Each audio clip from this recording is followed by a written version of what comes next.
সকালে যখন এই জোড়া শালিক দেখি, তখনও ভাবিনি যে এত ভালো খবর আমি তোমাদের সাথে শেয়ার করব আজ।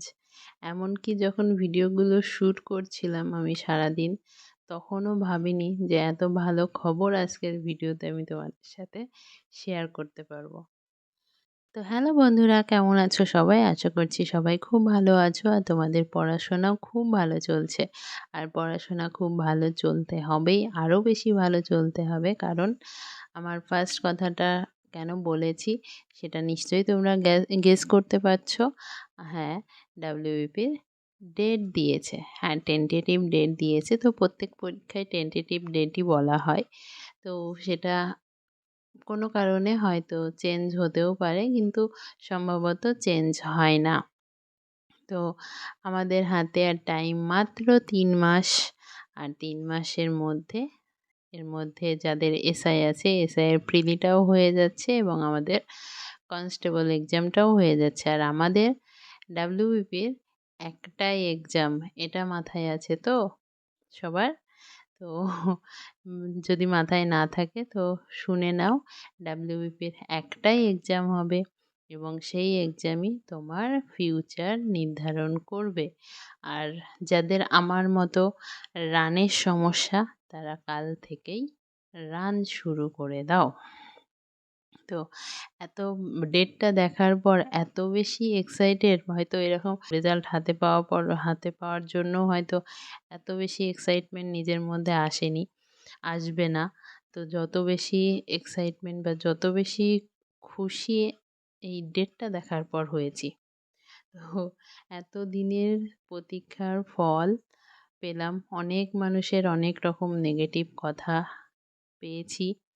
আমি ভিডিও করছি বলে শুধু নয়, আশেপাশের আমার চারপাশের মানুষদেরও অনেক নেগেটিভ কথা শুনেছি যে এক্সাম হবে না, এই রাজ্যের জন্য খেটে লাভ নেই, হ্যান ত্যান অনেক কিছু শুনেছি। পড়াশোনা করে কোনো লাভ নেই, ছেড়ে দে, আর কতদিন ওয়েট করবি, এই সব নিয়ে অনেক কথা শুনেছি। তো সবার মুখে ঝামা ঘষে পিআরবি শেষ পর্যন্ত ডেট দিল পুরো ১.৫ বছর পর। তো এখন এক্সামটা ৩ মাস পর হচ্ছে, পুজোর পর আমরা এক্সাম দিচ্ছি। হ্যাঁ, এবারের পুজোটাও জবলেস যাবে ঠিকই, কিন্তু একটা আশা তো থাকছে যে না, পরীক্ষা দেব এবং পরীক্ষা দিলে সেটাকে ক্র্যাক করতে পারবো।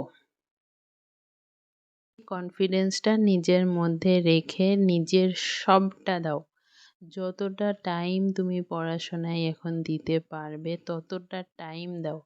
যদি ১২ ঘন্টা পারো ১২ ঘন্টা দাও, ১৬ ঘন্টা পারো ১৬ ঘন্টা দাও। আর যদি না পারো ১০ ঘন্টা, ৮ ঘন্টা, ৬ ঘন্টা, ৫ ঘন্টা, যে টাইম পাও সেই টাইমটাই দাও। কিন্তু দাও প্রতিদিন। ৩ মাস হাতে সময়, ৯০টা দিন একদম জান প্রাণ লাগিয়ে দাও। নিজেকে, নিজের মধ্যে ওই কনফিডেন্টটা আনো।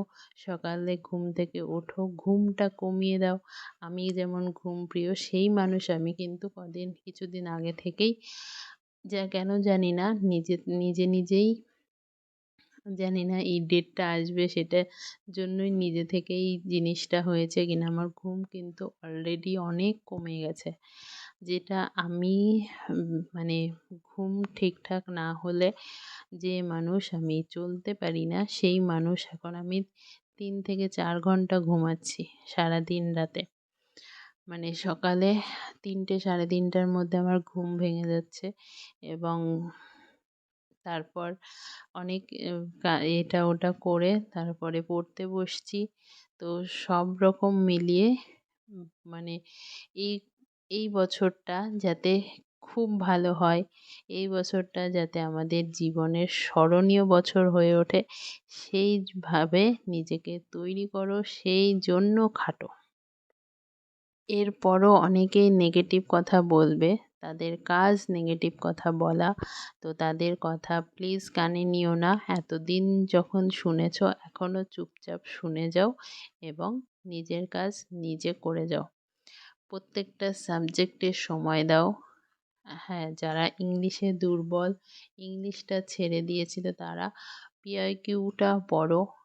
অনেকটা হেল্প হবে তোমাদের। কারণ এইবার অনেকটা গ্যাপে এক্সাম হচ্ছে, কম্পিটিশান হাই যাবে, এটা সবারই জানা কথা। অনেক বছর পর এক্সাম হচ্ছে, 19-এর পর এই ফার্স্ট ডাব্লিউবিপির এক্সাম হচ্ছে। হ্যাঁ, এই মাঝখানে লেডি কনস্টেবল হয়েছিল, সেটা শুধু মেয়েদের হয়েছিল। তো ডাব্লিউবিপির এক্সাম এই 19-এর পর ফার্স্ট হচ্ছে। তো বুঝতেই পারছো কত বেশি কম্পিটিশান হবে। তো কাট অফও হাই যাবে। এখন কোশ্চেন লেভেল যেমনই থাক, কাট অফ কিন্তু হাই যাবে। কারণ যারা ডাব্লিউবিপিকে শুধুমাত্র পাখির চোখ করে বসেছিল, তাদের প্রিপারেশন খুব ভালো করে আছে। তো বুঝতেই পারছো কাট অফ কেমন যাবে।